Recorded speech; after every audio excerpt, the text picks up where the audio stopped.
Hello everyone, Castle95 here, and tonight we're going to talk about Mikey Whiplash and Jokey and why I love them in ICW. So basically, I wanted to talk about what it seems to be the relationship between these two in the fiction of ICW, you know. So this really caught my attention because normally when it's a guy and a girl in a, some kind of aliens in wrestling, normally it's kind of romantic. But here, it's more of a trainer and trainee relationship, it's like a father figure. Mike Whiplash is like a father figure for Jokey or something like that. When he presented her, and ICW did a great job at this because they keep the enigma and mysterious around Jokey, because to this day we didn't even hear her voice, she's just there. We know that she obeys Mike Whiplash and she follows him no matter what, and that she has Bailey Kirwood has called her the higher priest or something, and that basically is,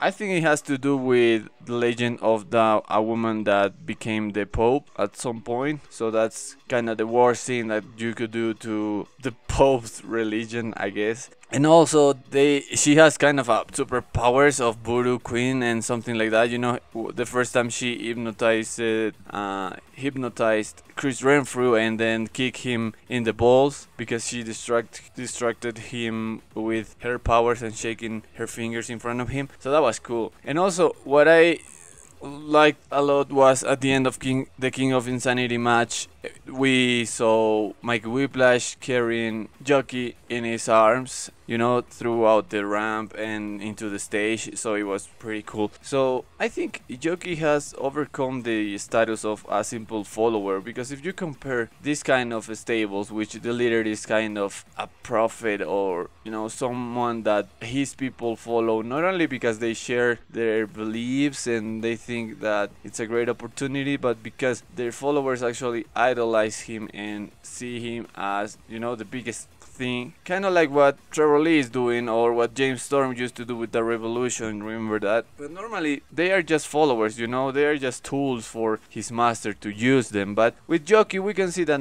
Mike Whiplash actually cares about her and learning and getting it growing, and he kinda wants to teach her how to survive in ICW, and I don't know, I think it's cool that they are selling that kind of the relationship. And I know that Jokey actually works for a whole lot of companies, and I've seen promotional videos of her in Italian Championship Wrestling ICW of Jokey actually talking and stuff, but I'm just talking about the ICW kayfabe, So there are some moments throughout the road to the Hydro that really stuck with me. For example, when Chris Renfrew finally backfires at Mikey Whiplash and stops being controlled by him, and then they have this death match, and then the Fifth Generation comes out after Renfrew beats Whiplash, and I don't remember who won that match, but the Fifth Generation comes out and start attacking both guys, and we can see Jokey jumping, trying to protect Mikey Whiplash, even slapping the Fifth Generation in the face before getting kicked by Kaylee Ray. And then she actually was willing to go to war in that four-way intergender tag team match that we had, and she didn't do much, but it was great to see her, in action against Casey, against Viber, against Kaylee Ray, even mixing up with the guys. So she clearly is willing to do anything that Mike Whiplash says, but at the same time, Mike Whiplash doesn't consider her just a tool or a simple follower, but there's more to it. So I think that's really special, and I'm dying to see more of this relationship these following months. If this road to a square goal includes Jokey and Mike Whiplash still in the company, that would be great. So that is it for today. Don't forget to comment, and I'll see you in the next one. Goodbye.